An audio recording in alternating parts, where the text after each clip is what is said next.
Жер бетиндеги жан-жаныбарларга өкүм жүргүзүп турган Сулайман пайгамбарга бир адам чуркап кирди.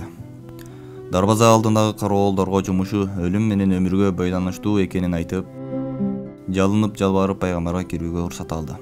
Жүзү кубарып кеткен адамга таң кала караган Сулайман пайгамбар: "Сага эмне болду? Бир нерседен коркуп турасыңбы?" деп сурады. Эртең менен мага өлүм периштеси келди. Ал мага ушунчалык ачуулануу менен карады. Мен жердин түбүнө кирип кетейин дедим. Ал менин жанымды алганы келген го деп коркуп жатам, деди титиреп.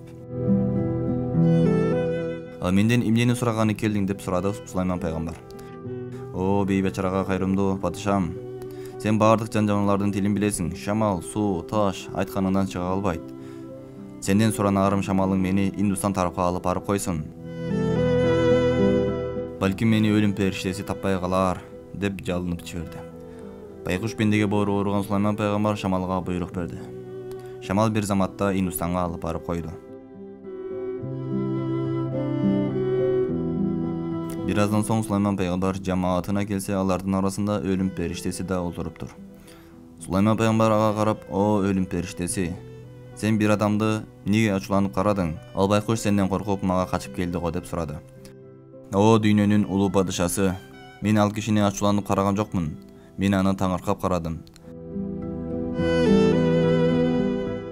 Ал аны түшүнбөй коркуп кетсе керек. Анткени Алла Таала бул адамдын жанын бүгүн Индустандан аласың деп буйруган эле.